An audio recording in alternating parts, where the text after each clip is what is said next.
So the Google AI Studio team just dropped something a lot of people have been asking for. You can now import a repo directly from GitHub into AI Studio. And here's why this is actually a pretty big deal, because probably you know this feeling. You find some incredible project on GitHub, you want to run it, mess with it, make it your own, but then you see the setup, you clone the repo, install 100 dependencies, you probably get the environment just right, but then it has taken so much time that you probably do not complete it. Yeah, that whole thing, I think I've gone through this a million times. So that thing is gone now. You can point AI Studio at a repo and it just pulls it and runs it. No setup, no terminal. Honestly, one of the most requested things that they have shipped. And that's not the only thing that dropped. There's also a design variations now. Once you have built something, AI Studio can spin it into a bunch of different looks so you can explore directions in seconds. And on the Gemini API side, Managed Agents API just landed on the free tier. And that's big enough on its own that I want to do a full deep dive on it separately. Okay. So here's the plan for today. I'm going to grab a real, genuinely gorgeous GitHub repo, fork it, and then import it straight into AI Studio, completely rebrand it, make it mine, and then explore a few design variations. And once we like whatever we are seeing, then we'll deploy the whole thing live to Google Cloud Run, start to finish in one sitting. Absolutely no code editor, right? No terminal. So we'll do that today and you will see this live in the demo. All right. A quick disclaimer, all opinions are my own and do not belong to my employer. All right. With that, let's get into it. All right. So now I am in my Google AI Studio. And as soon as I click on the new app under build, you will be taken to this particular experience. And then you have the capability to add files. And this is where they have added this option of import from GitHub. So when you click on this, it will directly, if you have not linked your GitHub to this, it will ask you to link it so you can log in to your GitHub account and then provide permission on the GitHub site to AI Studio. So it will take you through all of that. And once you're done, you will be able to see the repository here. The core thing here is you cannot directly connect to any other repo out there. You will have to fork it first. So what I've done here is here I have actually forked this particular repository from here. So the idea is it already provides this visually stunning agency website. Now, what if I wanted to take advantage of that and then build something or redesign this and make it my own, right? So that's the idea. So once you do that, you can connect and then simply say import, right? So what it'll do is it will actually import that into Google AI Studio, right? So while that's building, let me actually tell you what's happening under the hood, right? So a repo is just a folder of code, right? When that code runs, it becomes an app.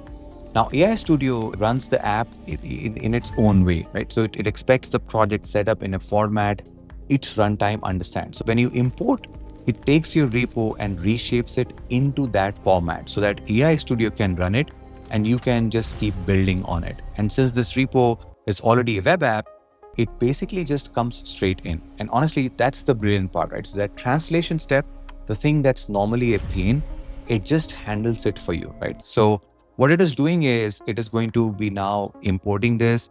And you can see here, like I never said anything about this particular project, right? It figured it out that it is next.js. So it's already building that. And you can already see the starting preview. And if you click on code, you can already see that these are some of the things that it is building, right? This is how it is able to do all of these things. Absolutely no config required, no setup required. And it will be able to not only just import it, but also build it live for you. So we'll give it a few seconds for it to complete. So while it's building, this was the header section. And I believe they have already mentioned that the original website had a Vimeo hosted video. So that's why when you clone it, the hero component will be missing.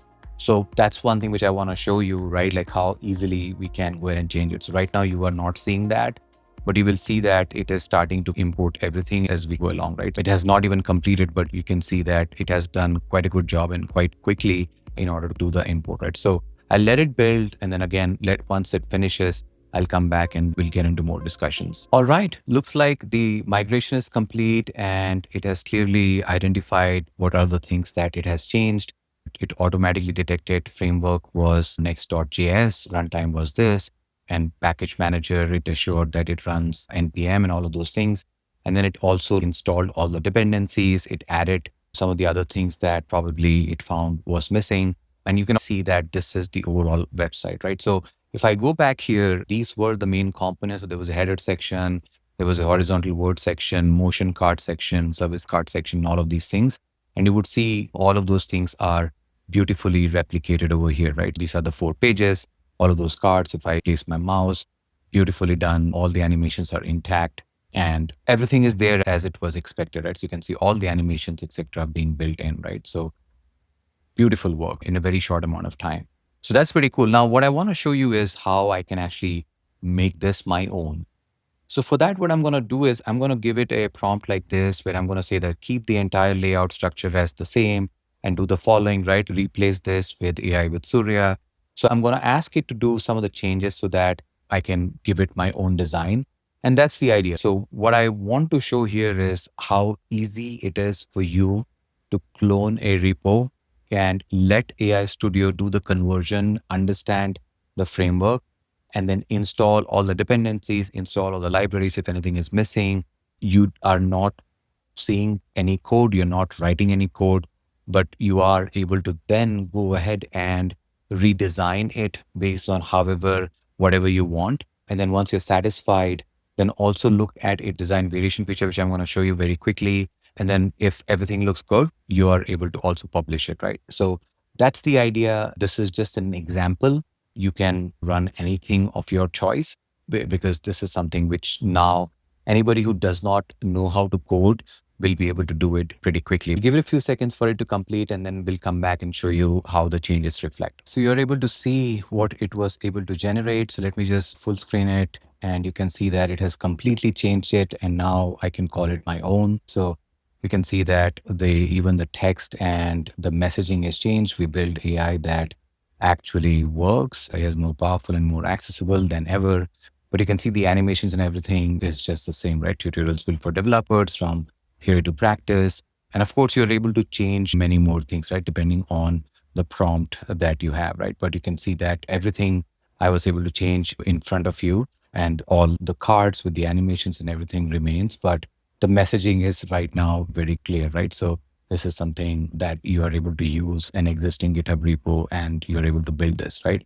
So, of course, you need to work with your prompt and instructions as much as possible so that this becomes more and more accurate. But the idea was to show you how you're able to build this in a very short amount of time. Now, once it is done, you again have a very beautiful option now, which is called variation. So you have this little button over here, which is called the edit tool. And once you click on this, you can annotate, you can also like focus. But then this is the one which I wanted to talk about. So you are able to create multiple variations right here. So what it does is it basically provides you how the UI could change with different font, with different theme, different color scheme and stuff like that. And then you are able to generate any number of variations as you want. And you're also able to describe if you want to change that, right? Change it to a YouTube style theme. So now it is going to generate like another 3. So you can see that it is making all of these variations available. And there you go, right? So I've asked it for YouTube theme. So you can see that it is giving that red and black color. You're able to then select the variation right from here and then just apply the variation, whatever you like. So for example, I selected this and you can see here, you are able to see the variation live as well before you submit it, right? So those are all the options that are available. So let's say that I like this one, so completely changed it, right? So you can see that even like the tab and the structure of the website is completely changed now. So you're able to select this, or if I selected this, right? So again, be different, right? Like it almost looks like a YouTube homepage because that's what I asked for, but you're able to change that, right? And then originally it gave in a very different theme. So you can see that this is the core demos and stuff like that. So I would highly recommend you to check about these variations. But let's say that at the moment I do not want anything. I will just say that continue without selection. So that way I can get out of this, right? So I click on this button again and I'm out of the edit tool, right? So that was another feature that was added. Now, from here, once you have selected whatever you want and changed and made this your own, publishing this has become now super easy, right? So you can click on publish and get started. And then this is where description is this. And then you can click on publish your app. This will get connected directly to your Google Cloud project, which you would have linked before to get your keys and stuff earlier, right? So that's where it will automatically gather all the permissions and stuff like that. and this will host directly in Google Cloud. So let me open that for you while it is doing that. So let me just go to my Google Cloud console, and then I'll just go to Cloud Run. And here I want to show you live once it publishes, right? So right now it has not published anything just yet. So we'll give it a few seconds for it to finish that. And then we'll go back to the Cloud Run service to see the published app. All right, so you can see that it has published the apps. If I click on this, you're able to see the link is live, right? So this is the website that we just created after cloning the repo, and it is already available on the internet. So if I give you this link, you should be able to check it out. So now I'm in Cloud Run and I should be able to see this as well. So you can see here, this is 1 minute ago. And if I click on, this is the same URL, and you can see that it is deployed from AI Studio, right? So that's the idea. And you're able to do all of this very quickly in a very short amount of time, right? So that's what I wanted to share with you today. What we did, just as a recap, we basically cloned the repo directly from GitHub, and then we changed the design. We made it our own. And then we also looked at design variations, and we were able to then publish it. Now, I know in the beginning of the call, I also mentioned that I want to talk about the Managed Agent API. So recently, they published 4 new updates on Managed Agent API, and also mentioned that some part of this will be available in free tier. But I want to do a more dedicated video on this because I think this is an agent harness directly from Google, which you can use to build almost anything, right? So the infrastructure and all of the related tools, etc., spin up in real time once you make this API call. And then depending on the task, it will write code, it will create images, it will create videos, whatever you ask, it will be able to do that. So I would love to make a separate video on that. Do let me know in the comment section if you guys are interested. But Managed Agents API is a very important one. So I hope this was helpful. So let me know in the comment section if you have any questions or if you like the video. And if you're new here, please hit that subscribe button. It helps me a lot. Thank you very much for your time. Thank you for watching, and I will see you in the next one.